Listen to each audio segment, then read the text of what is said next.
The first mortar round hit 20 meters from Lance Corporal Maya Holloway's position, and in the chaos that followed, the convoy left without her. She pressed her body into the Afghan dust as the second explosion sent a shower of rocks and shrapnel screaming over her head. Her M40A5 rifle clutched against her chest like the only friend she had left in this godforsaken valley. The weight of it, the cold steel, the familiar grooves of the stock against her palm. These things kept her anchored to reality while the world exploded around her. Through the ringing in her ears, she heard engines revving, tires spinning against loose gravel, and then the sound she would never forget for as long as she lived. The convoy pulling away. Four Humvees disappearing around the rocky outcropping while automatic weapons fire crackled from every direction like thunder rolling through the mountains. She screamed for them to stop. She screamed until her throat burned raw and her voice cracked into nothing but a hoarse whisper, lost beneath the relentless crack of AK-47s echoing through the valley. But the vehicles kept moving, swallowed by the dust cloud of their own making, their engines fading into the distance while Maya Holloway lay alone in the dirt, watching her only chance at survival vanish around the bend. 28 years old, daughter of Chicago's South Side, the girl who had clawed her way out of poverty and gang violence to become one of the Marine Corps' deadliest snipers, and now she was going to die in a valley whose name most Americans couldn't pronounce, abandoned by the very men she had sworn to protect. Maya counted the muzzle flashes in the ridgeline above her. 20. 20 hostile fighters spread across a 200-meter arc, and every single one of them stood between her and the direction her convoy had fled. She was alone. One Marine, one rifle, zero extraction options. The Wardak Valley pressed in around her like a tomb. The locals called this place the graveyard of empires, and now Maya understood why. The mountains rose on either side like ancient sentinels, their peaks lost in the afternoon haze. The air hung thick with cordite and dust, coating her tongue with the taste of war. But the men now advancing through the rocky terrain did not know who they were hunting. They did not know that Maya Holloway had spent 4 years in places where the mountains themselves became weapons, in deployments that never appeared on official records, in operations that taught her patience was deadlier than any bullet ever forged. They did not know about the nights she had spent motionless for 18 hours, waiting for a single shot that would change the course of a battle. They did not know about the 847-meter kill that had made her a legend among snipers and a ghost story among enemies. They were about to learn why the Marines had given her the call sign Ghost. She forced her breathing to slow. 4 counts in. Hold for 4. 4 counts out. The rhythm of survival that had been drilled into her bones at Scout Sniper School and refined in the mountains of eastern Afghanistan. Panic killed faster than enemy fire. And Maya Holloway had not survived this long by giving in to fear. The radio on her tactical vest crackled with static, and then a voice cut through.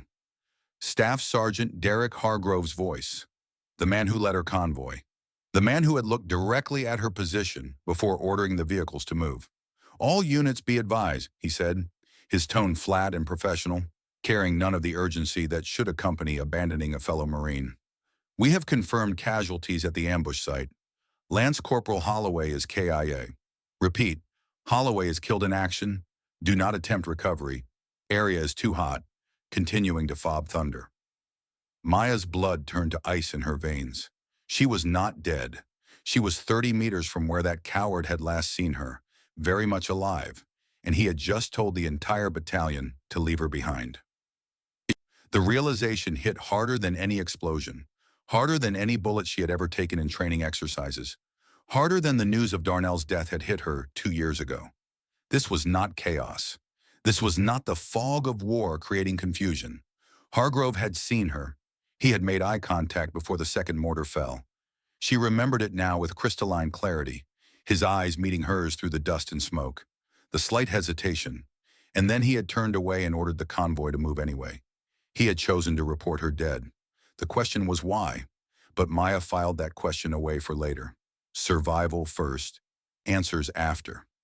She had learned that lesson on the streets of Chicago long before the Marine Corps taught her anything about combat.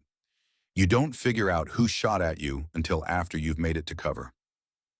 You don't ask questions with bullets still flying.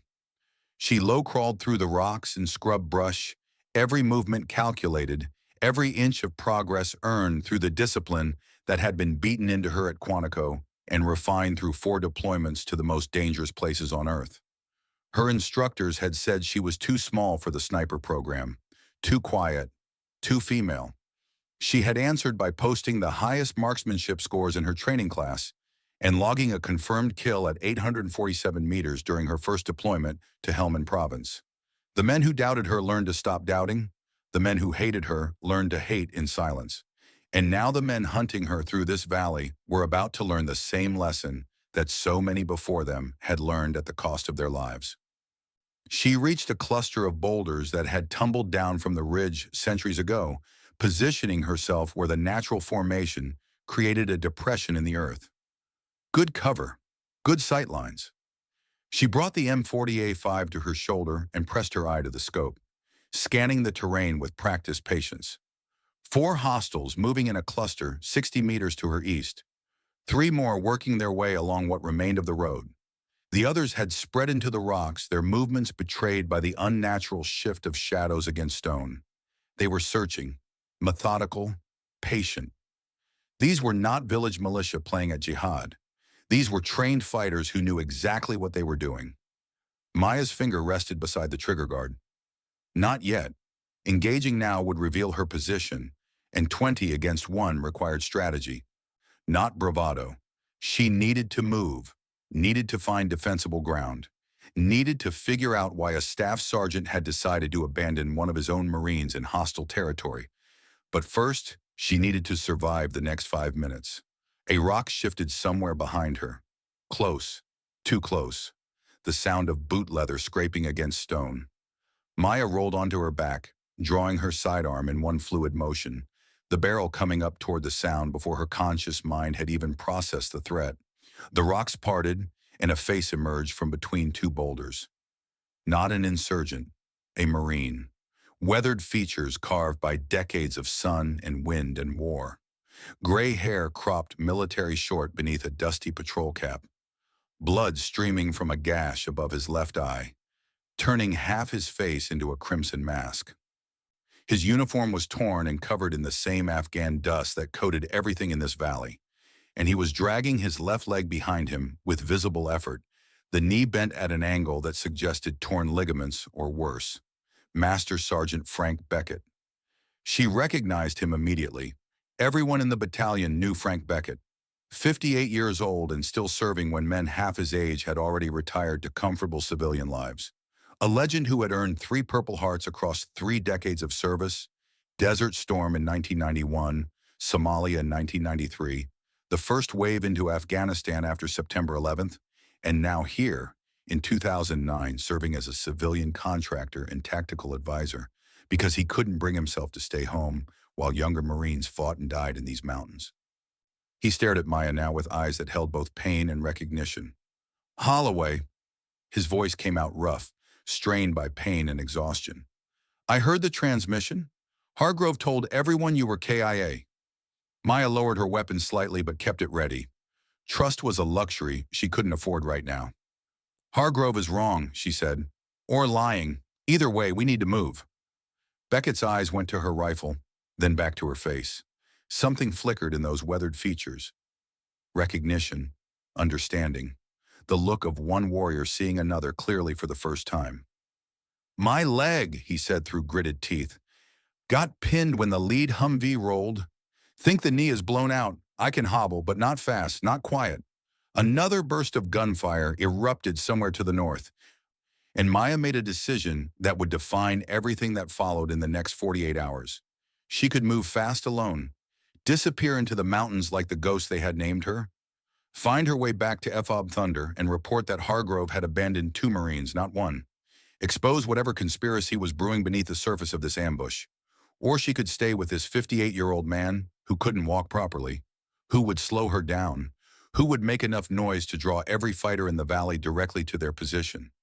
Maya thought of Darnell. Her brother's face swam up from the depths of her memory. 17 years old with that shy smile and those curious eyes that were always watching, always learning, always trying to figure out where he fit into a world that seemed determined to crush him. She had left him behind when she joined the Marines, left him alone on those Chicago streets while she chased her own escape. And 3 weeks after their last phone call, he was dead, caught in crossfire between rival gangs while walking home from the corner store. She had not been there to protect him. She had chosen duty over family, and that choice had hollowed out something inside her that she was still trying to fill 4 years later. She holstered her sidearm and moved toward Beckett. "Put your arm around my shoulder," she said. "We're getting out of here together." Beckett's eyes widened slightly. "Holloway, I'll slow you down. You know that. Leave me somewhere concealed and come back with reinforcements. It's the tactical play." "The tactical play got Darnell killed," Maya said, and the word surprised her. She never talked about her brother, never mentioned his name to anyone in the Corps, but something about this moment, something about being abandoned and left for dead in a valley 10,000 miles from home, it had cracked open a door she usually kept locked. "Who's Darnell?"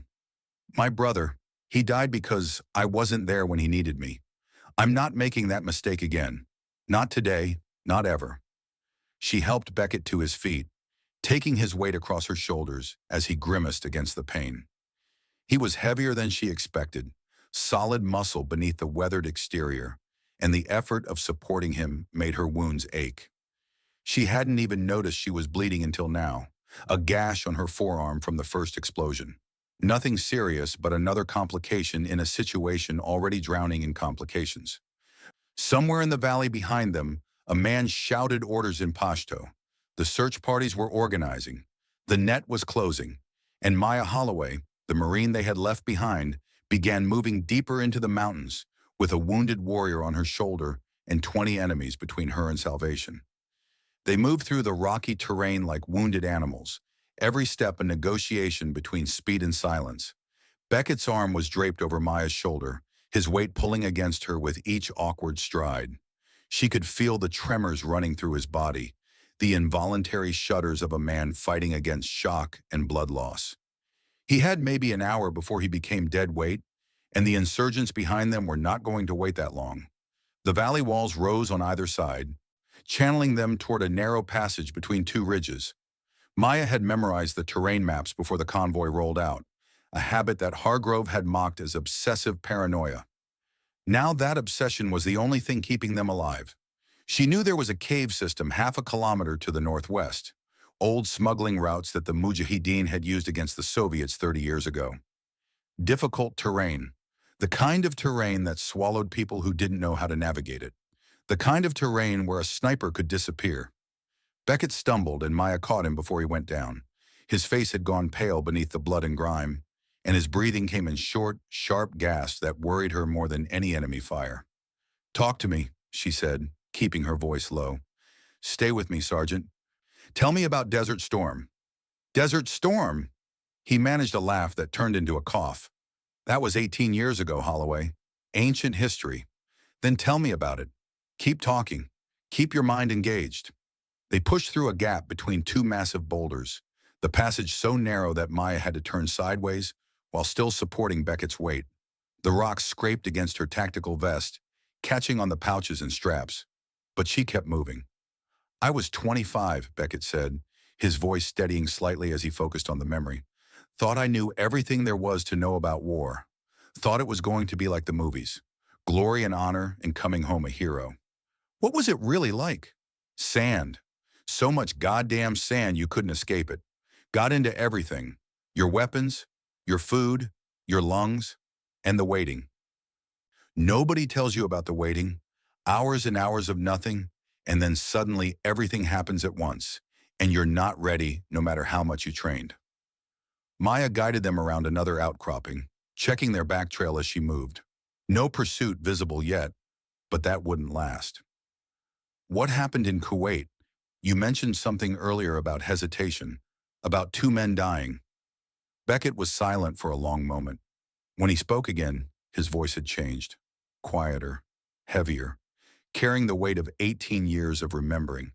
"We were clearing a building complex outside Kuwait City. Iraqi Republican Guard had set up a command post. My squad was lead element. I was the point man." He paused, swallowing hard. We came around a corner, and there they were.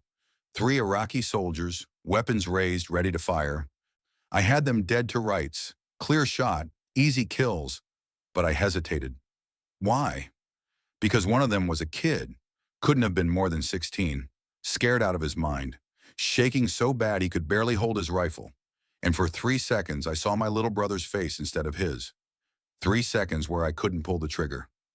Maya felt the words land in her chest like stones.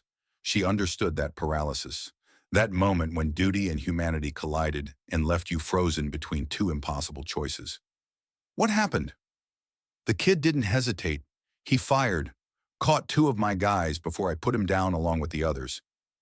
3 seconds of hesitation, and Parker and Dominguez went home in boxes. Beckett's voice cracked slightly. 18 years, Holloway. 18 years I've been carrying them. And I still see that kid's face every time I close my eyes. They reached a ledge overlooking a dry stream bed, the rocks providing natural cover while giving them a view of the terrain behind. Maya lowered Beckett to a sitting position against the stone and unslung her rifle, scanning their back trail through the scope. That's why you came back, she said. Why you're still here at 58 when you could be home fishing or playing golf. You're trying to make it right. There's no making it right, Beckett replied. Parker and Dominguez are dead. Nothing changes that. But maybe I can keep some other young Marine from making the same mistake. Maybe I can teach someone what those 3 seconds cost. Maya saw movement in the distance. 3 figures picking their way along the route she and Beckett had just traveled. They had maybe 15 minutes before the pursuit caught up. We need to keep moving, she said. There's a cave system northwest of here. Soviet-era smuggling routes. If we can reach it, we can disappear into the tunnels. Beckett nodded and reached into his pocket, pulling out something that glinted in the afternoon light. A compass. Old brass, worn smooth by decades of handling. He pressed it into Maya's palm. This went with me through Kuwait, Somalia, the mountains of Tora Bora. It's brought me home every time. His eyes met hers, and she saw something there that looked almost like hope. Now it belongs to you. Maya felt the weight of it in her hand. Such a small thing. A simple navigation tool that any smartphone could replace. But she understood what it represented. Trust. Legacy. The passing of something precious from one generation to the next. I'll give it back when we get out of this, she said. Beckett smiled through the pain. That's the plan, Holloway. That's the plan. She helped him up again, and they continued their painful journey toward the caves. Behind them, the search parties drew closer with every passing minute. The cave mouth appeared just as Maya's strength was beginning to fail. A dark opening in the cliff face, half hidden behind a curtain of thorny brush that tore at their uniforms as they pushed through. The passage beyond was narrow and cold, a stark contrast to the punishing Afghan sun they had just escaped. Maya eased Beckett down against the cave wall and took a moment to catch her breath. Her muscles burned from the exertion of half-carrying a grown man across a kilometer of broken terrain. Her wounds throbbed. Her throat ached for water. But they were alive. They were hidden. For now, that was enough. We can rest here for a few minutes, she said, pulling her canteen from her belt and offering it to Beckett. But only a few. They'll search these caves eventually. Beckett took a long drink and handed the canteen back. You're good at this, he said. The moving, the thinking, staying calm when everything's falling apart. Who taught you? Maya settled against the opposite wall, her rifle across her lap. The streets taught me first. Southside Chicago isn't that different from a combat zone. You learn quick or you don't learn at all. And the sniping? That I learned at Quantico, best scores in my class. They didn't want to believe it at first, kept making me shoot again, thinking there must be some mistake. A woman posting numbers like that. Had to be a fluke, right? She smiled grimly. After the 5th perfect score, they stopped asking questions. Beckett was studying her with an expression she couldn't quite read, something between admiration and recognition. They don't make it easy for you, do they? The men in this outfit. They make it hard, but hard is what I know. Hard is what made me. She thought about Hargrove and the other men in her unit, the whispered comments when they thought she couldn't hear, the jokes about quotas and diversity hires, the constant assumption that she was taking someone else's spot. Someone more deserving, someone male. She had never complained, never reported the harassment. She had simply outperformed them all and let her results speak louder than their prejudice. But it wore on her, the constant need to prove herself, the exhaustion of fighting battles on two fronts, against enemies outside the wire and skeptics inside it. Hargrove is one of the worst, Beckett said, as if reading her thoughts. I've watched him for months. The way he talks about you when you're not around. The way he assigns you to the most exposed positions. He wants you to fail. Or worse. Maya met his eyes. You think he left me behind on purpose? Not just negligence, but intent. I think there's more going on here than a botched ambush response. That attack was too well coordinated, too well timed. They knew exactly where we'd be and exactly when we'd be there. Beckett's voice dropped lower. And I've seen Hargrove using a satellite phone that isn't government issue. Personal device, encrypted, the kind of thing someone uses when they don't want their communications monitored. The pieces began clicking together in Maya's mind. The ambush that had felt wrong from the first explosion. The fighters armed with American weapons. Hargrove's too calm voice on the radio, reporting her dead before he could possibly have confirmed it. Someone had betrayed them. Someone had sold their convoy route to the enemy, and that someone had decided that Maya Holloway needed to die in this valley along with whatever secrets she might accidentally uncover. We need to get back to Fob Thunder, she said. We need to report what happened. And who do we report it to? Beckett asked. If Hargrove has connections high enough to pull this off, he has connections high enough to bury us too. We need evidence. Something concrete that can't be dismissed or covered up. A sound echoed from somewhere deeper in the cave system, a scraping noise followed by a muffled groan of pain. Maya was on her feet instantly, rifle raised, her body positioned between the sound and Beckett. Stay here, she whispered. She moved down the passage with her weapon ready, every sense straining for information. The cave narrowed and then opened into a larger chamber, and in that chamber she found him. A young Marine, 19 years old at most, with dried blood caked across his forehead and terror written into every feature of his boyish face. His uniform was torn and covered in dust, and he was dragging his left leg behind him, the ankle swollen grotesquely and bent at an angle that spoke of shattered bone beneath the skin. PFC Weston Carraway. She recognized him from the communication station at Fob Thunder, the radio operator who always had a paperback novel tucked into his cargo pocket and a nervous habit of tapping his fingers against his thigh when he was anxious. He looked up at her with eyes that held equal parts fear and desperate hope. You're alive, he whispered, his voice cracking with disbelief. I heard the transmission. Hargrove told everyone you were gone. I thought I was the only one left in this whole valley. Maya lowered her weapon and moved to his side, checking his injuries with practiced efficiency. The ankle was bad, possibly worse than Beckett's knee. The bone had shifted visibly beneath the skin, and the surrounding tissue had already begun to swell with trapped fluid. You're not alone, she said. Not anymore. Can you move? I don't know. I've been crawling through these caves for hours, looking for somewhere to hide. The pain, he trailed off, tears cutting tracks through the dirt on his face. Maya felt something shift in her chest. This kid, this terrified young man who had signed up to serve his country and now found himself abandoned in a cave in one of the most dangerous places on earth. He reminded her so much of Darnell, the same fear behind the brave facade, the same desperate hope that someone would come to help. She had not been there for Darnell.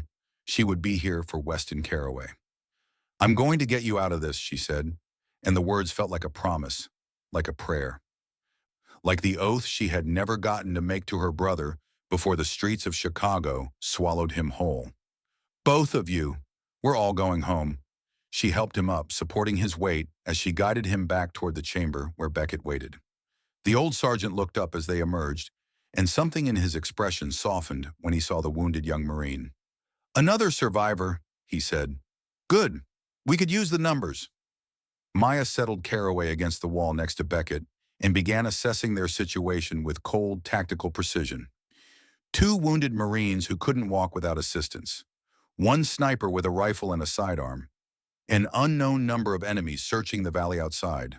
No extraction, no backup. No way to call for help without revealing their position to every hostile within radio range. The mathematics of survival had never been more brutal, but Maya Holloway had never been one to accept impossible odds. She had beaten them before. She would beat them again. "Tell me what you know," she said to Caraway. "Everything you saw before the ambush. Everything you heard."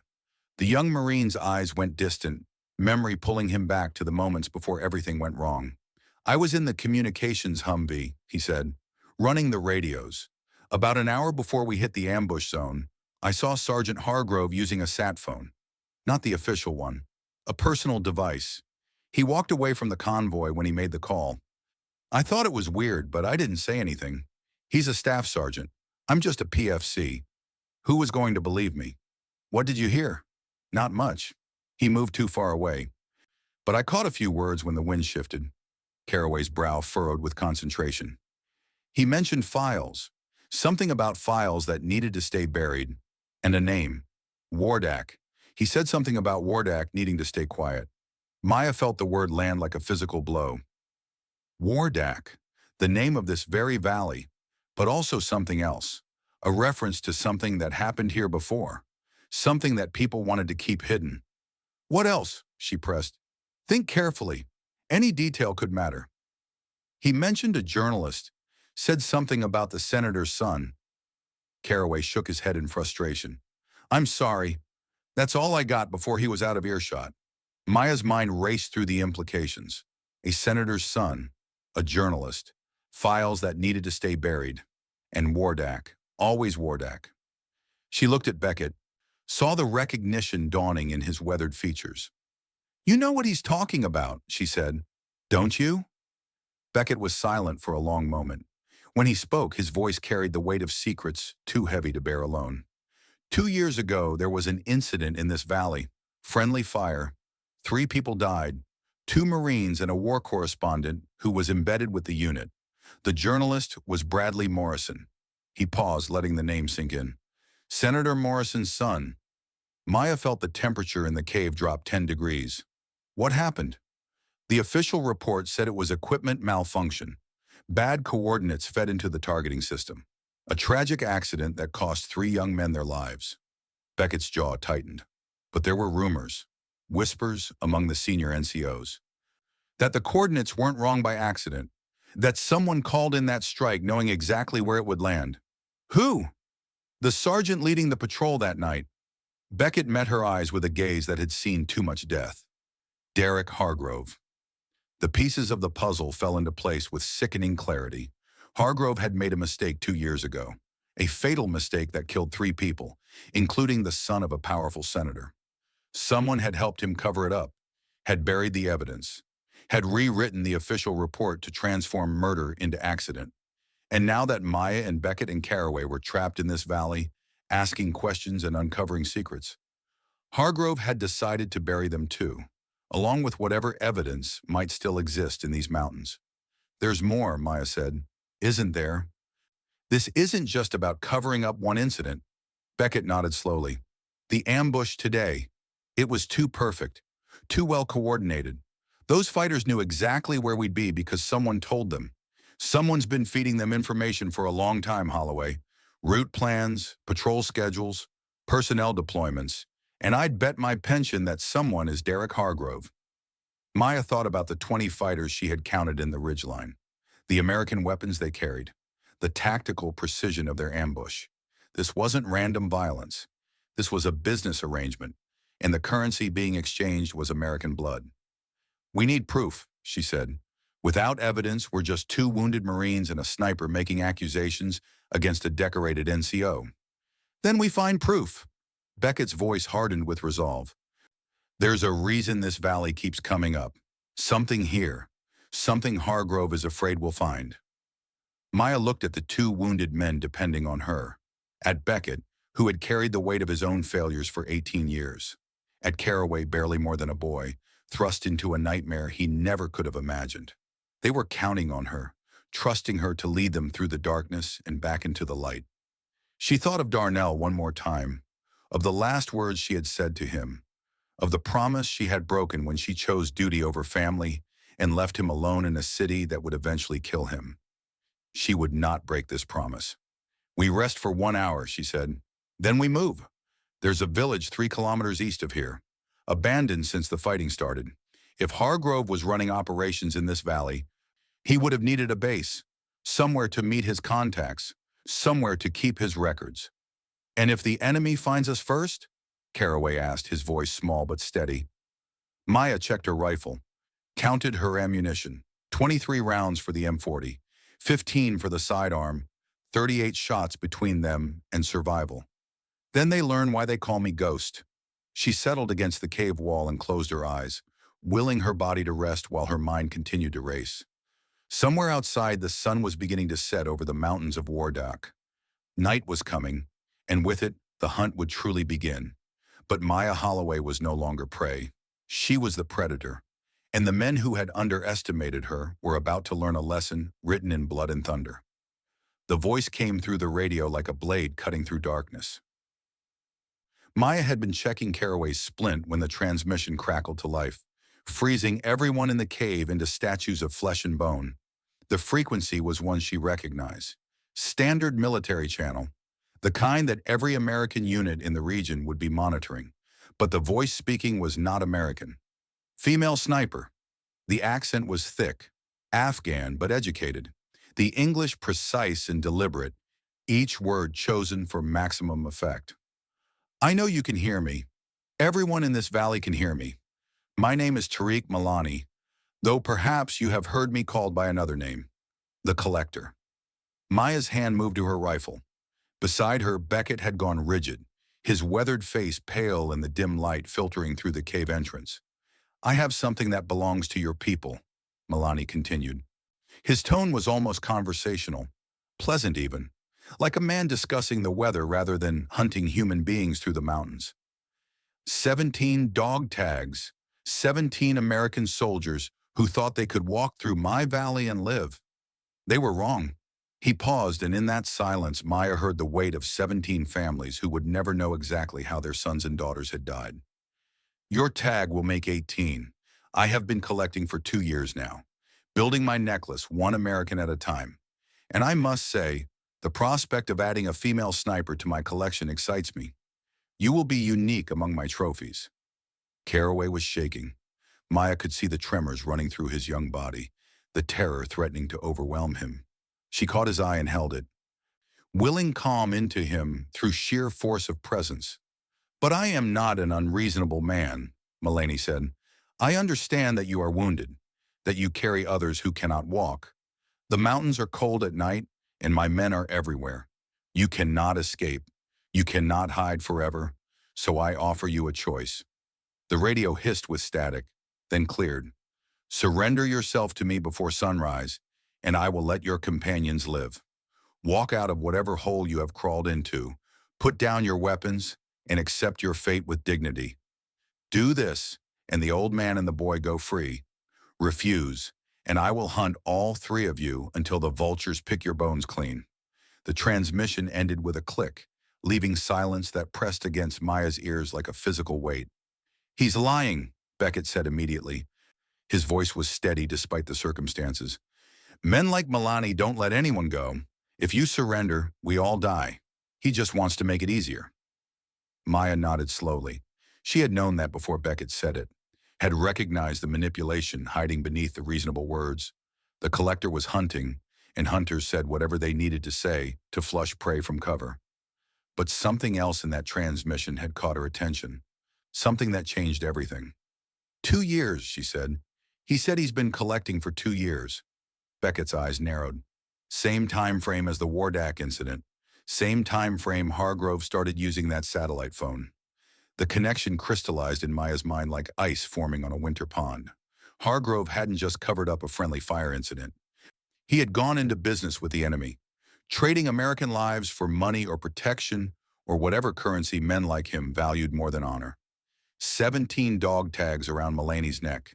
17 Marines whose deaths had been bought and paid for by one of their own. "We need to move," Maya said. "If Milani is broadcasting on open frequencies, he's confident. He thinks he has us trapped. That means he knows the terrain better than we do, and he's already positioning his men to cut off escape routes. She helped Caraway to his feet, then turned to assist Beckett. The old sergeant waved her off and pushed himself up, using the cave wall for support. I can manage short distances, he said. Save your strength for the kid. He needs it more than I do. They moved deeper into the cave system, Maya leading with her rifle. Caraway between them, Beckett bringing up the rear despite his wounded knee. The passage twisted and turned, sometimes widening into chambers large enough to hold a truck, sometimes narrowing until they had to move single file with their shoulders scraping stone. Maya had studied maps of these tunnels during her deployment briefings. Soviet-era smuggling routes that the Mujahideen had expanded during their war against the Russian occupation. Miles of passages cutting through the mountains like veins through flesh. If you knew where you were going, you could emerge almost anywhere in the valley. If you didn't know where you were going, you could wander until you died. There's a village, Maya said as they navigated a particularly narrow section, abandoned since the fighting intensified last year. 3 kilometers east through these tunnels. If Hargrove was running operations in this valley, he would have needed a base of operations. Somewhere secure, somewhere his contacts could reach him without being observed. You think he left evidence there? Caraway asked. His voice echoed strangely in the confined space. I think men like Hargrove always leave evidence. They're too arrogant to believe anyone will ever come looking. They walked in silence for what felt like hours, but was probably closer to 40 minutes. The darkness was absolute in places, forcing them to move by touch alone, their hands trailing along the cold stone walls, while their feet tested each step before committing weight. Maya's other senses compensated for the loss of sight. She heard the subtle changes in echo that indicated larger chambers ahead. Smelled the faint current of fresh air that meant an exit somewhere in the distance. Finally, the tunnel opened onto a ledge overlooking a narrow canyon. The moon had risen while they were underground, casting silver light across the rocky terrain below. And there, nestled against the far canyon wall, Maya saw the village. A dozen buildings constructed from the same stone as the mountains themselves. Mud brick walls and flat roofs that had withstood centuries of wind and war. Most were crumbling now, abandoned to the elements when the fighting drove the inhabitants away. But one building near the center still had intact windows, still had a door that hung true on its hinges, still had light flickering behind the glass. Someone's home, Beckett said quietly. Maya studied the village through her scope, movement near the lit building. 2 guards patrolling a loose perimeter. They carried AK-47s with the casual familiarity of men who had used them often. Their postures suggested boredom rather than alertness. They weren't expecting trouble. Mullaney's men? Caraway asked. Maybe, or maybe Hargrove's contacts. Either way, they're between us and whatever's in that building. Maya calculated angles and distances. The guards moved in a predictable pattern, crossing paths every 90 seconds near the village center. 2 targets, 2 shots. At this range, maybe 400 meters, she could drop them both before either knew they were under attack. But gunfire would echo through the canyon, would bring every hostile in the valley running, would end any chance they had of finding the evidence they needed. There's another way, Beckett said. He had been studying the terrain with the practiced eye of a man who had spent 3 decades reading battlefields. See that drainage channel? Runs along the western edge of the village. If we stay low and move quiet, we can get close without being seen. Maya followed his gaze. The channel was barely visible in the moonlight, a shallow depression carved by seasonal flooding. It would provide cover, but only if they moved slowly, only if Caraway's injured ankle didn't betray them. Can you make it? She asked the young Marine. Caraway looked at the distance, looked at his splinted leg, then looked back at Maya with something hardening in his young eyes. Sergeant Beckett told me what Hargrove did, about the 17 Marines, about selling us out to the enemy. His jaw tightened. One of those 17 was my cousin, Danny Caraway. He died 8 months ago in an ambush just like ours. Command said it was bad luck. Wrong place, wrong time. His voice cracked slightly. It wasn't bad luck, was it? Hargrove killed him. Maya felt the weight of that revelation settle over the group. The personal stakes had just multiplied beyond survival, beyond justice. This was about blood now. Family blood. Yes, she said simply. Hargrove killed him. And if we get that evidence, We make sure the whole world knows it. They descended from the ledge in careful stages, using the terrain for cover, pausing every few meters to listen for pursuit. The canyon floor was cluttered with debris, fallen rocks and scrub brush that provided concealment, but also created obstacles. Twice Caraway stumbled on his injured ankle, and both times Maya caught him before he could cry out. The drainage channel was deeper than it had appeared from above, nearly 4 feet in places, with walls of packed earth that crumbled slightly under their fingers. They moved in a crouch, Maya leading, Caraway in the middle, Beckett bringing up the rear. The old sergeant's limp was more pronounced now, his knee stiffening after the long walk through the tunnels. 30 meters from the lit building, Maya signaled a halt. She could hear voices now, men speaking in Pashto, laughing at something. The clink of glasses suggested they were drinking, which explained the guards' casual attitude. Their employers were relaxed, celebrating something or waiting for something. Maya found a gap in the channel wall that gave her a view of the building's side door. More importantly, it gave her a view of the 2 vehicles parked behind the structure. American Humvees, the same model that had carried her convoy into the ambush. "Those are ours," she whispered. "The Humvees from our convoy." "They stripped them," Beckett replied. "Weapons, communications equipment, anything valuable. Standard procedure for insurgents who capture American vehicles." But Maya had noticed something else, something the insurgents had apparently overlooked in their haste to strip the obvious prizes. A satellite case strapped beneath the rear bumper of the nearest Humvee. The kind of case used to protect sensitive equipment during transport. The kind of case that might contain files, documents, evidence. "I need to get to that vehicle," Maya said. "The guards will see you." "Not if they're distracted." She handed her rifle to Beckett. "If something goes wrong, you take Caraway and get out. Get to Fob Thunder. Tell them everything. The ambush, the collector, Hargrove's satellite phone. Make them listen." Beckett's weathered hand closed around the weapon. "What are you going to do?" Maya drew her knife. "What ghosts do? Disappear." She slipped over the edge of the drainage channel and into the shadows, moving with a fluidity that seemed to bend the darkness around her.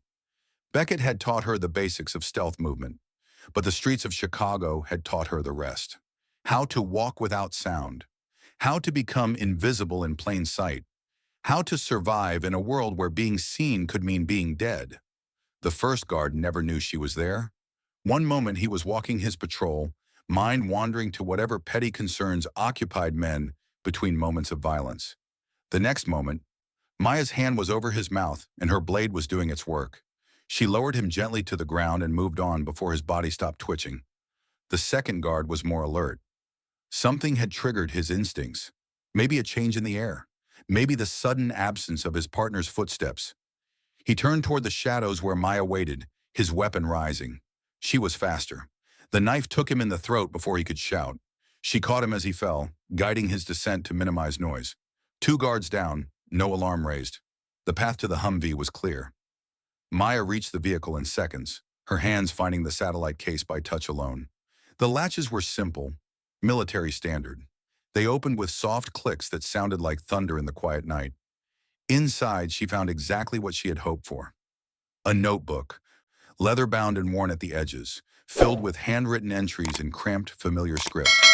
Coordinates, dates, unit designations, patrol routes, names, 23 names. Maya photographed each page with her tactical camera, her hands steady despite the fury building in her chest. 23 Marines whose deaths Hargrove had orchestrated. 23 families who had been told their loved ones died serving their country, never knowing the truth. Never knowing that one of their own had sold them to the enemy. She reached the final pages and found something that made her blood freeze. A name she recognized. A date she remembered. Specialist Daniel Caraway. Killed in action 8 months ago. Ambush in Wardak province. Body recovered. Dog tags missing. Caraway's cousin hadn't died by bad luck. He had died because Derek Hargrove had sent his route to Tariq Milani in exchange for God knows what.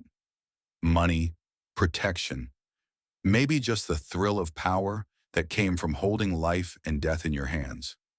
Maya closed the notebook and secured it in her pack. This was enough. This was everything. With this evidence, Hargrove would spend the rest of his life in Leavenworth, and Mullaney's network would be exposed to the full weight of American military intelligence. She was turning back toward the drainage channel when a voice stopped her cold.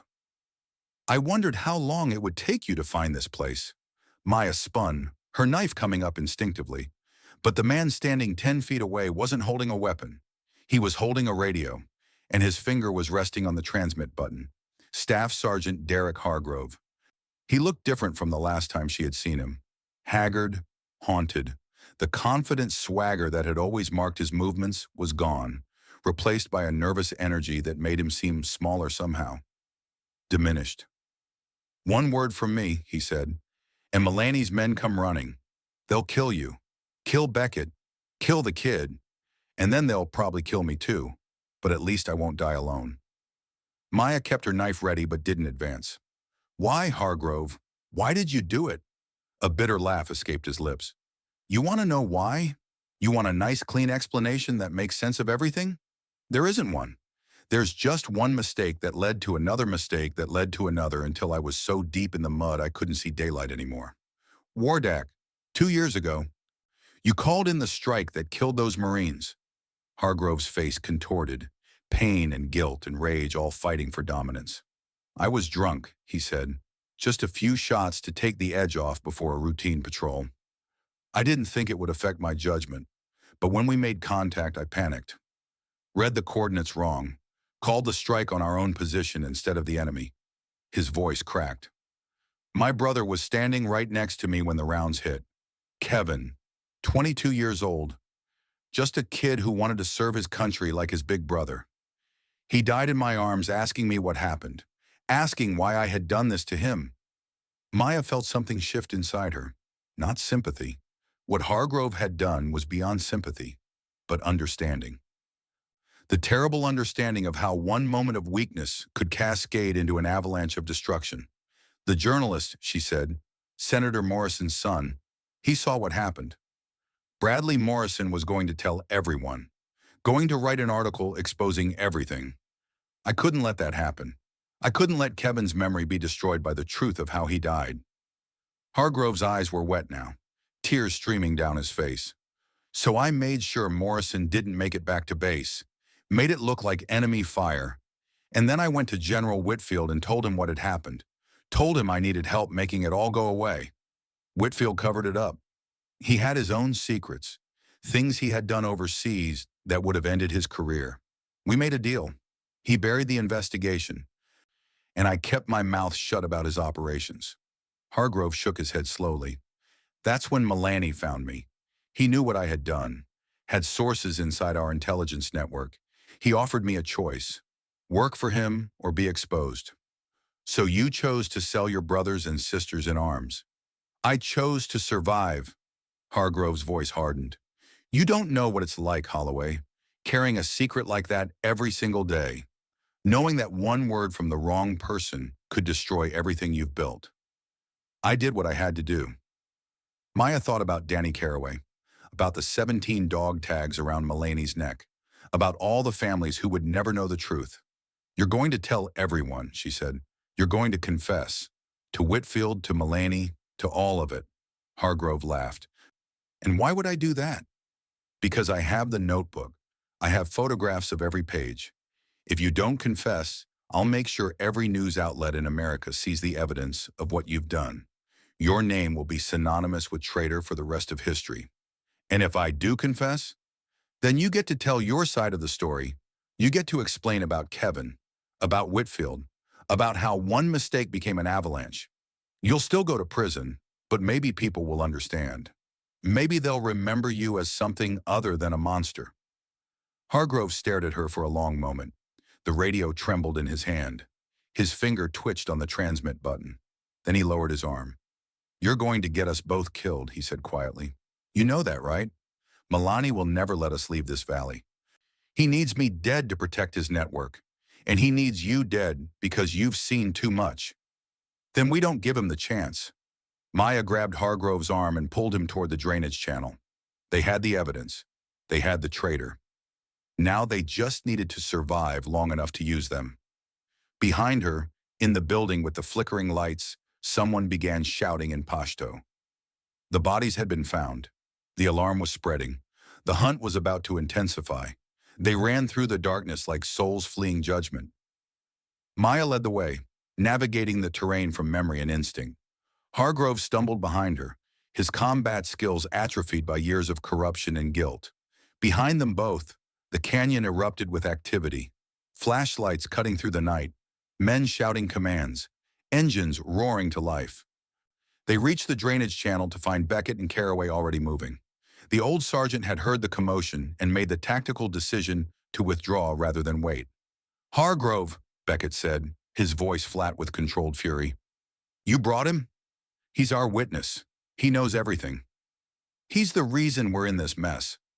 He's also the only one who can testify against Whitfield. Without him, we have documents. With him, we have conspiracy charges that reach the Pentagon." Beckett's jaw worked silently.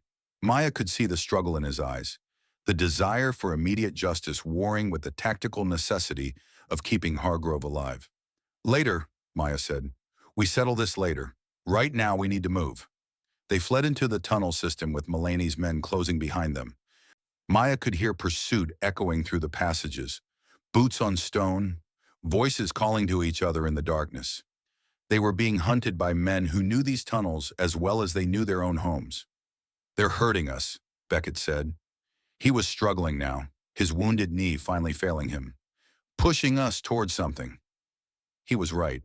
Maya had noticed it too. Every time they tried to turn toward the exits, she remembered from the maps. They found their path blocked by enemy activity. They were being funneled, channeled toward a destination someone else had chosen. The tunnel opened suddenly into a vast chamber, and Maya understood where they had been driven. It was a natural amphitheater carved by millennia of water erosion. Stone walls rose 50 feet on all sides, smooth and unclimbable. A single entrance behind them. A single exit on the far side. And standing in the center of the chamber, illuminated by torches held by a ring of armed men, was Tariq Milani. The collector was smaller than Maya had expected, lean and wiry with the build of a man who had spent his life in the mountains. His beard was neatly trimmed, his clothing surprisingly clean for a warlord. He might have passed for a university professor, if not for the necklace around his throat. 17 dog tags, 17 American souls reduced to metal trinkets. "Welcome, Ghost." Milani spread his arms like a host, greeting honored guests. "I hoped we might meet face to face before the end. You have impressed me tonight. 2 of my guards killed without a sound. Not many could have managed that." Maya raised her rifle, sighting on Mulaney's chest. "Let us pass. You'll get your evidence eventually. Your network will be exposed regardless. Why die protecting secrets that are already burning?" Mulaney smiled. It was not a pleasant expression. "You misunderstand my motivation, American. I am not protecting secrets. I am protecting my legacy." He touched the dog tags at his throat. 18 years ago, your country came to my homeland promising freedom and democracy. Instead, you brought bombs and death. Your drones killed my wife, my children, my parents. Everyone I loved, gone in a flash of light from a machine piloted by a boy sitting in Nevada. His voice had taken on a hypnotic quality, the cadence of a man who had told this story many times, who had used it to justify everything that followed. "I cannot kill that boy in Nevada. I cannot kill the generals who ordered the strike. I cannot kill the politicians who started this war. But I can kill the soldiers they send to my mountains, one by one. And each time I add another tag to my collection, I honor the memory of those your country took from me." "Those soldiers had families too," Maya said. "Children who will grow up without fathers, parents who will bury their sons. You're creating the same grief that created you. Perhaps, but at least my grief has purpose. My pain has meaning." Mulaney nodded toward Hargrove. "Your friend there understood. He fed me targets for 2 years, helped me build my collection, though I suspect he did it for money rather than ideology." Hargrove said nothing. His face had gone pale in the torchlight. "But now," Milani continued, "we find ourselves at an impasse. You have evidence that could expose my network. I have 40 men in these mountains who will hunt you until you die. So what do we do?" Maya's finger rested on the trigger. One shot. She could end Milani right now, but his men would cut them down before she could cycle the bolt. They would die in this chamber, and the evidence would die with them. "We make a trade," she said. "You let us go, all of us. In exchange, the evidence focuses on Hargrove and Whitfield. Your network stays out of the spotlight for now. You continue your war. We continue trying to stop you. The fight goes on as it always has." Milani laughed. "You would let me walk away? After everything I have done? I would let you walk away today. Tomorrow is a different story. And why should I trust you? Because I'm a Marine. And Marines don't lie about the terms of surrender." The silence stretched between them like a wire about to snap. Maya could feel Beckett's eyes on her, could sense Caraway's terror, could hear Hargrove's shallow breathing as he waited to learn if he would live or die. Finally, Milani spoke. "I accept your terms, but understand this, Ghost. We will meet again, and when we do, I will add your tag to my collection." He gestured to his men. They parted, creating a path toward the far exit. Maya lowered her rifle but didn't holster it. "Move," she told the others. "Slowly, don't look back." They walked through the gauntlet of armed men, every step feeling like a mile. Maya kept her weapon ready, expecting a double cross at any moment, expecting the crack of gunfire that would end everything. But the shots never came. They emerged from the chamber into a narrow gorge that led toward the eastern ridge. Behind them, Milani's voice echoed one last time through the stone corridor. "Remember, Ghost, the mountains have long memories, and so do I." Maya didn't respond. She just kept walking, leading her wounded companions toward the distant promise of sunrise. They had survived the night. They had the evidence. They had the traitor. Now they just needed to reach Fob Thunder before Milani changed his mind, and before the real battle began. Dawn broke over the mountains of Wardak like blood spreading across water. Maya led her broken convoy through a narrow pass that cut between two ridges, the first light of morning painting the rocks in shades of crimson and gold. They had been moving for 6 hours since leaving Milani's chamber. 6 hours of darkness and fear, and the constant expectation of bullets from behind. But the bullets had not come. The collector had kept his word. For now, Beckett was failing. Maya could see it in the way he moved, the way his wounded knee buckled with each step, the way his breathing had become shallow and labored. The old sergeant had pushed himself beyond the limits of what any man his age should endure, and his body was finally demanding payment. Caraway walked between them, his splinted ankles screaming with every step but his jaw set with determination. The young Marine had found something in the darkness of those tunnels, a hardness that had not been there before. The knowledge of what Hargrove had done to his cousin had transformed his fear into something colder, something that would sustain him through whatever came next. And Hargrove himself stumbled at the rear of their formation, hands bound with tactical cord, eyes fixed on the ground. He had not spoken since they left the amphitheater, had not tried to escape or negotiate or plead. Whatever fight had been in him seemed to have drained away, leaving only a hollow shell waiting for judgment. Maya checked the GPS unit she had recovered from Hargrove's pack. Fob Thunder was 12 kilometers to the northeast, 12 kilometers of hostile terrain that Milani's men knew better than any map could show. She had no illusions about their safety. The collector had let them go, but that did not mean he intended for them to reach their destination. "Rest," she said, guiding the group into the shadow of a massive boulder. 5 minutes. Then we push for the ridgeline." Beckett lowered himself to the ground with a grunt of pain. His face had gone gray, the blood loss and exhaustion finally catching up with him despite Maya's field dressing. He needed a surgeon. He needed a hospital. He needed things that were 12 kilometers and a small army away. "You should leave me," he said quietly. "Take the kid and the traitor and move fast. I'll slow you down, get you killed." Maya knelt beside him and checked his bandages. The wound had stopped bleeding, but infection was setting in. She could smell it, that distinctive sweetness that meant bacteria were winning their invisible war. "We had this conversation already," she said. "The answer hasn't changed. The situation has changed. You have the evidence now. You have Hargrove. Getting that back to Fob Thunder is more important than one old sergeant who should have retired 10 years ago." Maya met his eyes, saw the resignation there, the acceptance of death that came to soldiers who had seen too much and survived too long. You told me about Kuwait, she said, about the 3 seconds that cost 2 men their lives.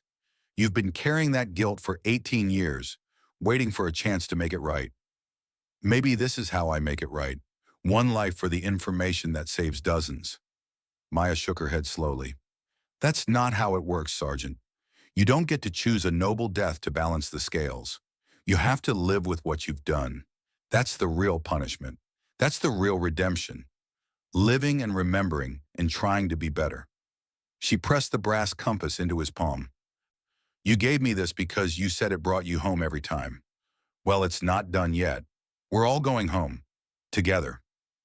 Beckett stared at the compass for a long moment. When he looked up, there were tears in his weathered eyes. You remind me of someone, he said softly. A young sergeant I knew in Desert Storm. She was the best soldier in our unit. Tough as nails, smarter than all the officers combined. She died covering our retreat when everything went sideways. He paused. Her name was Sarah Holloway. Maya felt the world tilt beneath her. Holloway? Your mother. I knew her, Maya.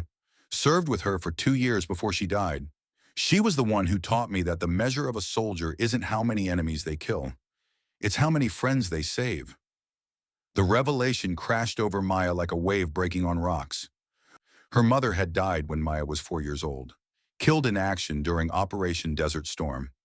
She had grown up with nothing but a folded flag and a few faded photographs, had joined the Marines partly to understand the woman who had given her life before Maya was old enough to remember her face, and now in a valley 10,000 miles from home, she had found someone who actually knew her. Why didn't you say something? Maya asked. When we first met at FOB Thunder, when you started defending me against Hargrove and the others, why didn't you tell me? Because I wanted you to earn their respect on your own merits, not because of who your mother was.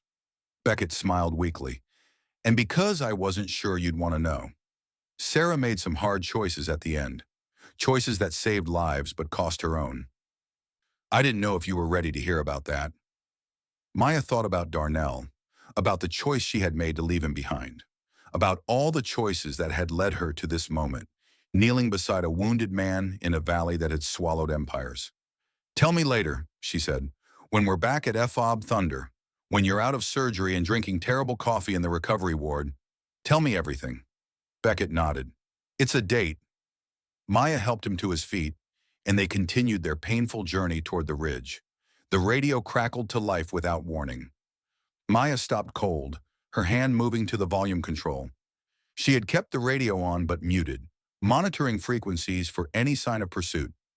Now a voice was broadcasting across all channels, a voice she recognized instantly, Tariq Milani. But he was not speaking to her. Attention all American military personnel, the collector announced, his tone carrying across the frequencies like a proclamation from some ancient king. I have information that concerns you all, information about one of your own. Maya exchanged glances with Beckett. This was not what she had expected, not part of any deal they had made. For 2 years, Milani continued, Staff Sergeant Derek Hargrove has been my most valuable intelligence asset. He has provided patrol routes, supply schedules, personnel deployments. Every ambush I have conducted in this valley was made possible by information he sold to me. Hargrove's head snapped up, his eyes going wide with shock. This was betrayal. Milani was burning his own source. Those Marines you have mourned at memorial services, those names carved into walls, those flags presented to weeping families, they died because Derek Hargrove valued money more than their lives. 17 of my dog tags exist because of his treachery. 17 American soldiers who might still be alive if one of their own had not sold them to the enemy. The broadcast paused and Maya could almost feel the chaos erupting at FOB Thunder. The disbelief, the rage, the sudden, horrible understanding that the enemy in the mountains was not the only enemy they faced. But wait, Milani said, his voice turning theatrical. There is more. Ask your staff sergeant about Wardak Province 2 years ago. Ask him about a night when a senator's son died. The official report blamed equipment malfunction. The truth is much more interesting. Maya understood immediately what had changed. The deal she had struck with Milani in the amphitheater was built on mutual interest. She would focus her evidence on Hargrove and Whitfield. He would keep his network in the shadows. But by publicly burning his own asset, Melanie had rewritten that equation. The notebook she carried could still expose his contacts, his methods, his entire operation. There was no longer any reason to let her reach a Fob Thunder alive. The deal was dead. Ask Hargrove about his brother Kevin, Melanie continued. Ask him what really happened that night. Ask him about General Raymond Whitfield and the bargain they made to bury the truth. His laugh echoed across the frequencies. You Americans think you are so righteous, so noble, but your own people sell you for pocket change. Remember that when you mourn your next dead. The transmission ended. Silence pressed against Maya's ears for 3 heartbeats. Then the radio exploded with traffic.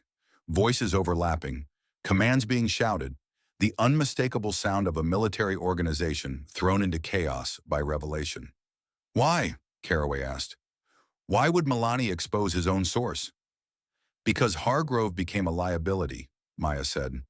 When I survived the ambush, Hargrove panicked. He pushed too hard, made too many mistakes. Milani decided it was better to burn him than risk exposure through interrogation. So he exposed him publicly instead. Let the Americans tear themselves apart with the truth. And eliminated any reason to honor our deal. We need to move, now. A new voice cut through the chaos on the radio.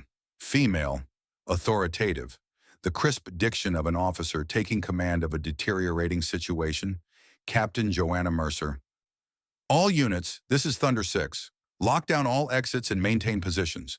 I want Hargrove detained immediately. All personnel with knowledge of his activities report to the command center. This is not a drill. Maya keyed her radio. Thunder 6, this is Ghost 1. I have Hargrove in custody, approximately 10 kilometers southwest of your position. Request immediate extraction. The response came faster than she expected. Ghost 1, we were told you were KIA. What is your status? 3 wounded personnel, including Hargrove. I have photographic evidence of his activities and a notebook documenting 23 Marines sold to the enemy. We need extraction now. Copy that, Ghost 1. Extraction inbound. But be advised, we're tracking multiple hostile contacts between your position and the FOB. Milani's broadcast has stirred up every fighter in the valley. They know where you are. How long until extraction arrives? 45 minutes minimum, possibly longer depending on hostile activity. 45 minutes. An eternity in combat time. An eternity with a dying sergeant, a crippled private, and a traitor who had become a target for both sides. Understood, Thunder 6. Ghost 1 out. She turned to find Beckett struggling to his feet, using his rifle as a crutch. The old sergeant had heard the exchange, had calculated the odds as quickly as she had. We can't stay here, he said. Too exposed. We need to reach that ridge line and find a defensible position. Can you make it? Beckett smiled grimly. I've made it through worse. Kuwait, Somalia, Tora Bora. What's one more impossible march? They moved. Maya pushed the pace as hard as she dared, supporting Caraway while keeping one eye on Beckett. The old sergeant was running on nothing but willpower now. His body had given up hours ago. Only his spirit kept him moving, one agonizing step at a time. They were halfway to the ridgeline when the first shot cracked past Maya's head. She threw herself sideways, taking Caraway down with her as bullets began chewing up the ground where they had been standing. Beckett dropped behind a rock, his rifle coming up with surprising speed for a man who could barely walk. Contact left, he shouted. 200 meters, at least a dozen shooters. Maya rolled into a shallow depression and brought her M40 to bear. Through the scope, she could see them. Milani's men, advancing in a spread formation that maximized their firepower while minimizing their exposure. They had been waiting, knowing the extraction call would be monitored, knowing exactly where the Americans would try to reach. So much for the deal, Caraway muttered. Maya sighted on the lead fighter and squeezed the trigger. The rifle kicked against her shoulder, and 400 meters away, a man dropped. She cycled the bolt and fired again. Another kill. Again. A third. But for every man she dropped, 2 more appeared from the rocks. This was not a patrol. This was an assault force. Milani had committed everything to ensuring that Maya never reached Fob Thunder. They had covered 60 meters when the gunfire suddenly ceased. Maya pulled Caraway into a shallow depression, her rifle sweeping the terrain ahead. The silence was worse than the bullets had been. Silence meant repositioning. Silence meant a trap snapping shut.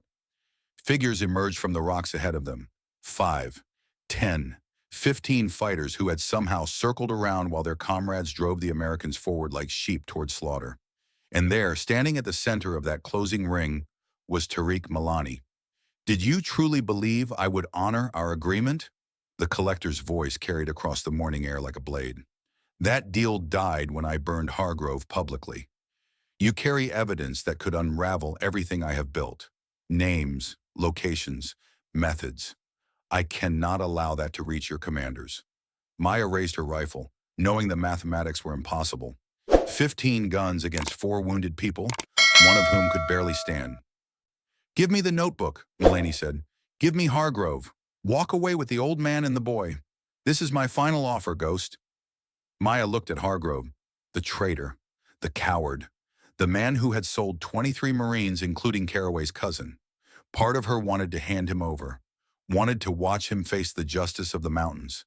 But dead men could not testify, and Hargrove's confession was the only weapon that could bring down General Whitfield. "No," she said. "He answers to American law, not to you."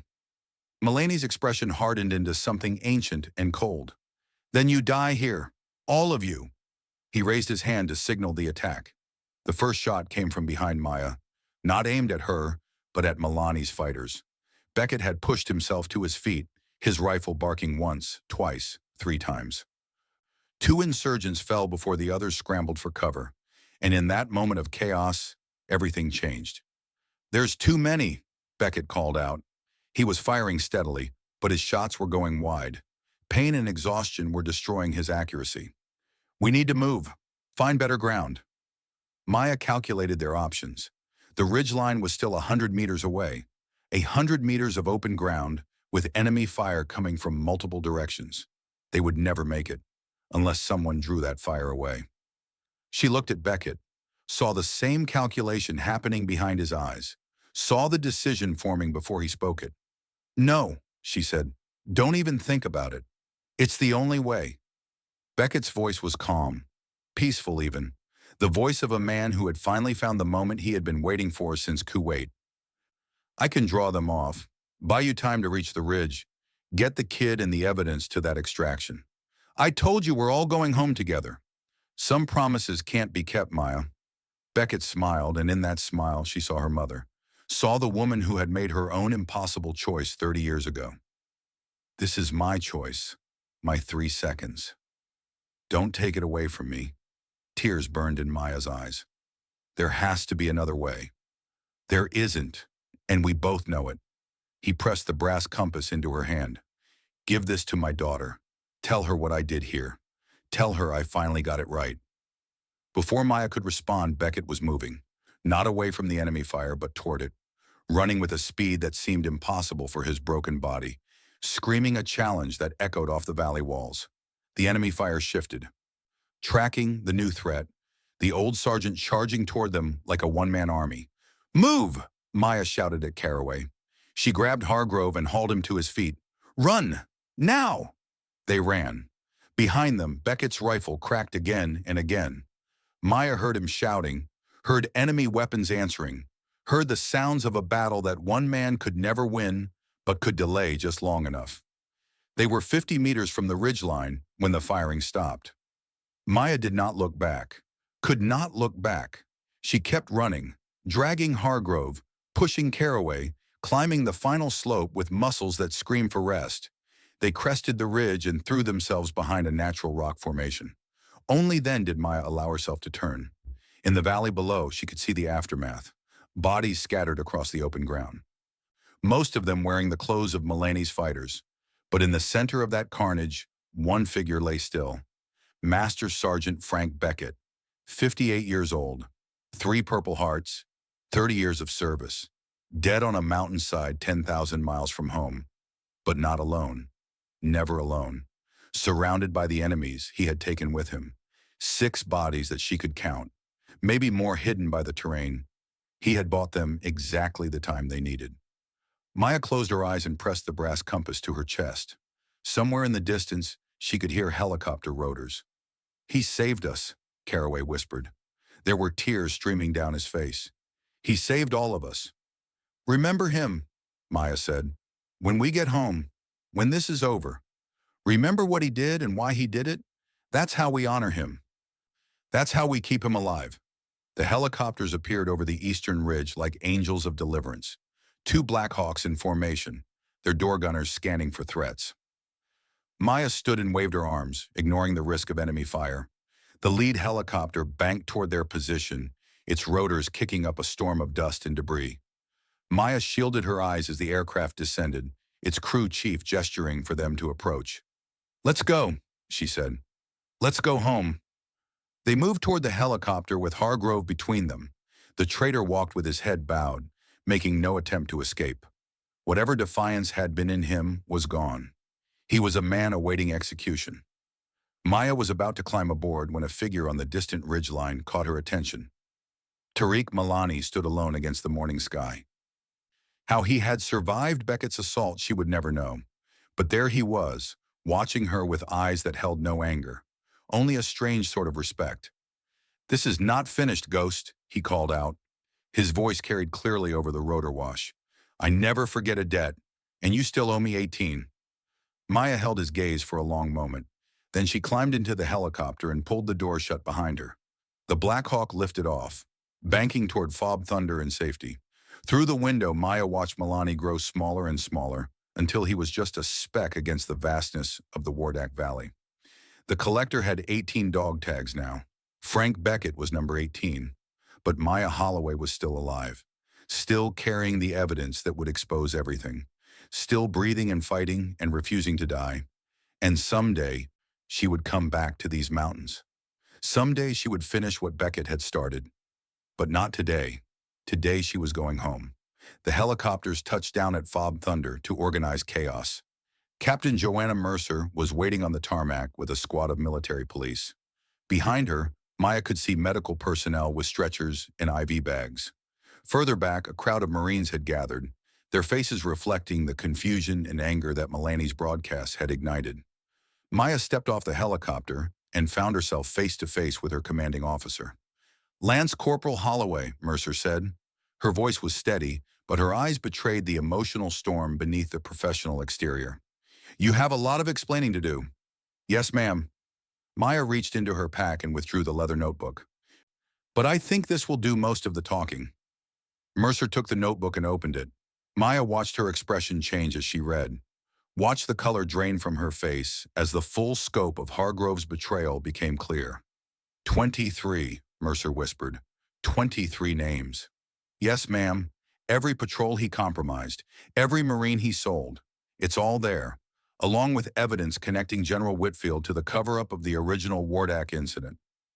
Mercer closed the notebook and looked at Hargrove, who was being escorted off the helicopter by MPs. The staff sergeant kept his eyes on the ground, refusing to meet anyone's gaze. "Get him to a secure location," Mercer ordered. "No visitors, no communication. I want a lawyer from JAG here within the hour." She turned back to Maya. "And you, medical tent, now. I want those wounds treated before we debrief. Ma'am, with respect, I need to make a report first. Master Sergeant Beckett didn't make it. He died covering our retreat. He deserves to be recognized." Mercer's expression softened. "I heard the radio traffic. Beckett was a legend. His sacrifice will not be forgotten." She paused. "Now get to medical. That's an order." The debriefing took 7 hours. Maya sat in a sterile room and told her story from beginning to end. The ambush, being left behind, finding Beckett and Caraway, the journey through the cave system, the confrontation with Hargrove, the encounter with Milani, Beckett's final stand. She held nothing back.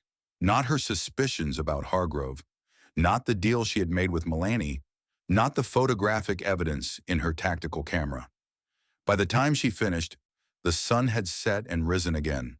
3 generals had cycled through the room, 2 JAG officers, a representative from military intelligence who asked questions about Milani's network that Maya could only partially answer. But through it all, one thing became clear. The evidence was overwhelming.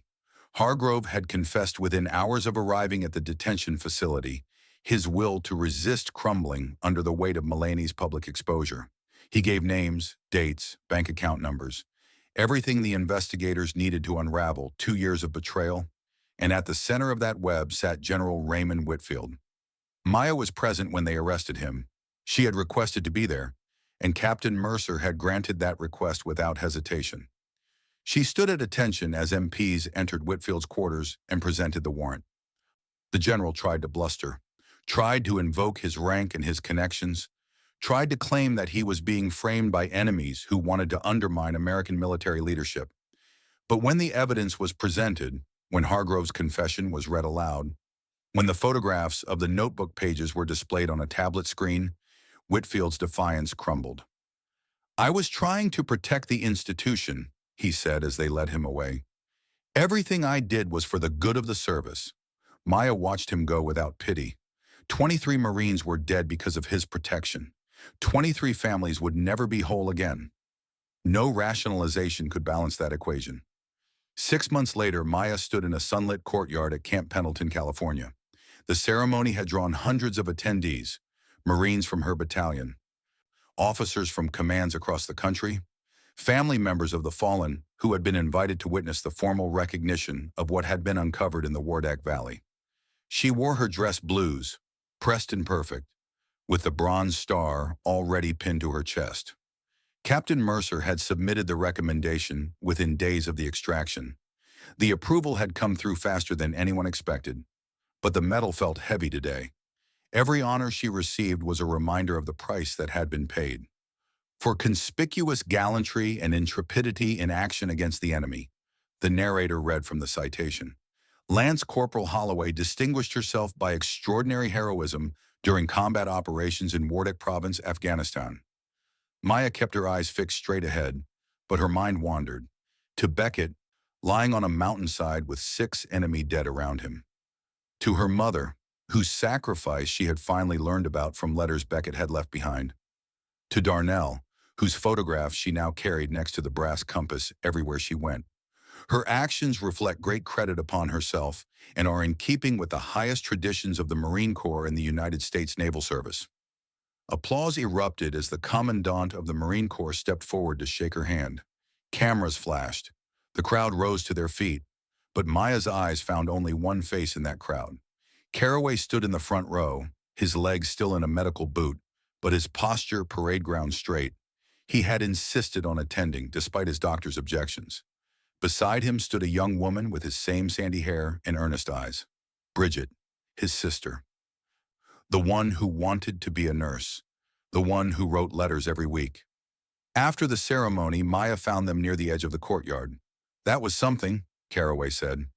He was trying to smile, but his eyes were wet. Beckett would have been proud. Maya reached into her pocket and withdrew the brass compass. She had been carrying it for 6 months now, carrying it and waiting for the right moment. "This belonged to him," she said. "He wanted his daughter to have it. But I learned something during the investigation. Beckett never married, never had children of his own." She paused. "He had a goddaughter, though, a young woman whose mother he served with in Desert Storm." She pressed the compass into Caraway's hand. "He never told me directly, but I think he knew who I was from the first day I arrived at Fob Thunder. And I think he stayed in Afghanistan year after year, waiting for a chance to keep the promise he made to my mother, the promise to look after her daughter if anything ever happened." Caraway stared at the compass. "You're saying Beckett was my godfather? He never claimed the title, never asked for recognition. He just watched over me from a distance and stepped in when I needed him most." She closed Caraway's fingers around the brass. "Keep it. Pass it on someday to someone who needs it. That's what Beckett would have wanted. That's the legacy he left us." 1 year after Wardak, Maya stood at the edge of a rifle range at Quantico, Virginia. 12 young women stood on the firing line before her. Their uniforms were crisp. Their weapons were clean. Their faces reflected the same mixture of determination and uncertainty that Maya remembered from her own training days. The Marine Corps had created a new program, female operators for specialized missions, roles that had been closed to women for generations, and they had asked Maya to help build it from the ground up. "Settle your breathing," she called out. "Your rifle is an extension of your body. Your scope is an extension of your eye. When you pull that trigger, there should be no separation between intention and action." She walked the line, correcting stances and offering encouragement. These women had already proven themselves in ways that most people would never understand. They had survived scrutiny and skepticism and the constant pressure of being pioneers in a world that had not been designed for them. Now they were here, learning to become something the world had told them they could not be. A familiar sound drew Maya's attention to the observation platform. The mechanical whir of a prosthetic leg, followed by footsteps that had grown steadier with each passing month. Weston Carraway walked toward her, his gait almost normal now despite the artificial limb that replaced everything below his right knee. The infection that had threatened his life in the Wardeck caves had ultimately claimed the leg, but not his spirit. "Looking good out there," he said, nodding toward the firing line. "You've got some real talent in this group." Maya smiled. "They don't need talent. They need discipline. Talent is just the starting point. Everything after that is work." Carraway reached into his pocket and withdrew something that glinted in the morning light. The St. Christopher medal that had belonged to his grandmother, the one she had given him when he enlisted. "I want you to have this," he said. "Permanently this time." "Carraway, I can't. It's yours, it's family. And you're the reason I'm still alive to pass it on." He pressed the medal into her palm. "My grandmother said it protects travelers far from home. But you taught me that home isn't a place. Home is the people who refuse to give up on you." Maya felt the cool metal against her skin, felt the weight of everything it represented: trust, sacrifice, the unbreakable bonds that formed between people who had faced death together and emerged on the other side. She slipped the chain over her head and let the metal rest against her heart, next to the brass compass she still carried every day. "I'll bring it back," she said, "when this is all over." Carraway grinned. "I know you will. That's what ghosts do. They always come back." Maya turned back to the firing line where her students waited. 12 women who would carry the lessons of Wardeck forward into battles yet to come. 12 warriors who would refuse to leave anyone behind, no matter the cost. She thought of Beckett, of her mother, of Darnell, of all the people she had lost and all the people she had saved. The brass compass hung at her belt. The St. Christopher medal rested against her chest. And somewhere in the mountains of Afghanistan, Tariq Milani was still waiting. Someday she would go back. Someday she would finish what had been started in that valley of death. But for now, she had work to do. She had warriors to train, she had a legacy to build, and she had promises to keep. "All right," she called out to the firing line. "Show me what you've got." The rifles cracked in unison, and the bullets flew true. The ghost of Wardeck was home, and she was just getting started.